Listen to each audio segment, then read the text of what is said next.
Here we are in Hamburg and we've got a victorious South African pair. Devon, Vernon, congratulations. How does that feel to get through? I think it's like everybody, obviously the bookies would have given Northern Ireland, having Darren Gurney, the phenomenal Darren Gurney, I mean two-time major champion, as well as ended fourth in the Premier League, which is phenomenal for himself. And then you got Brendan Dolan, and then you got myself, Vernon, coming from a small little place in Cape Town called Mitchell's Plain, and turning them over, which is phenomenal for us, not just for us as from an individual perspective, but I think that from a South Africa and Africa perspective, currently now within South Africa, the darts is very like mix and match, like 50-50, it's good or it's bad, and I think that this has just shown that we can obviously progress the sport within Africa. And what two beautiful role models would you have besides myself and Vernon? Again, Vernon, how did you find out there? Was it nervous? Oh, it was nerve-wracking. It was nerve-wracking for my first couple of... My first few checks, I never took note of how the game was going because it was just me and the board. And when I saw the scores, I'm like, dude, I need to pump now, and then the nerves got to me.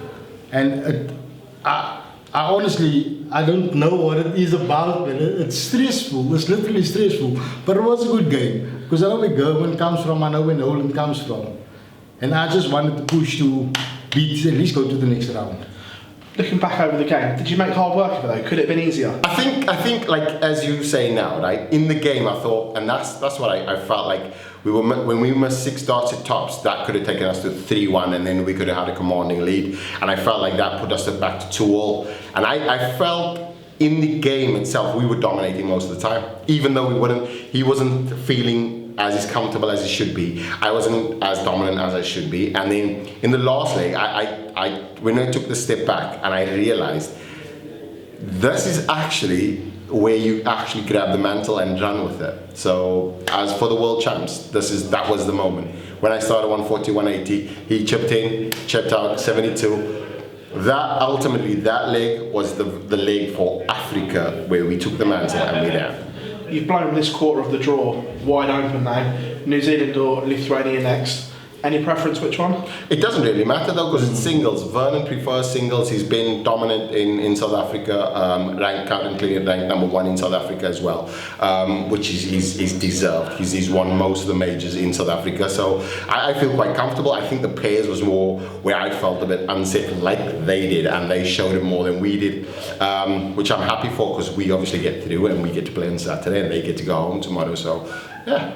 Did you practice a pairs routine beforehand today? To be honest, yeah. I've worked on something, and when he landed, we kind of put a few hours before in, and in the end, fortunately for us, it paid off. Sometimes it can, sometimes it can't. But yeah, I think in the end, we deserved to win that game. There was no doubt that we were the deserved winner, even though we went to 5. Was it 4-5? 5-4. 5-4, yeah. A 4-all flattered them a bit because they weren't anywhere. I know that if Dal Gurney and Brendan Dolan turn up, we would be clutching at straws basically. But yeah, they didn't turn up and they deserved a beating. You touched on your World Championship there. Same sort of thing. Can you pick up this momentum and run with it? And where can it take you? For the last probably 2 months, I've been playing really well. Just not getting, like, you get the results here and there, but just the consistency in the form, believing that you can play in this level. It's also exposing Vernon, because he's looking to come to the Q school as well, just showing him exactly what he's in for. So I think that in the end, as long as we're in the tournament, we can win it. Guys, congratulations on a fabulous result and all the very best in the next round. Thank you very much. Thank you so much. Thanks a lot. Thank you so much. Thanks a lot.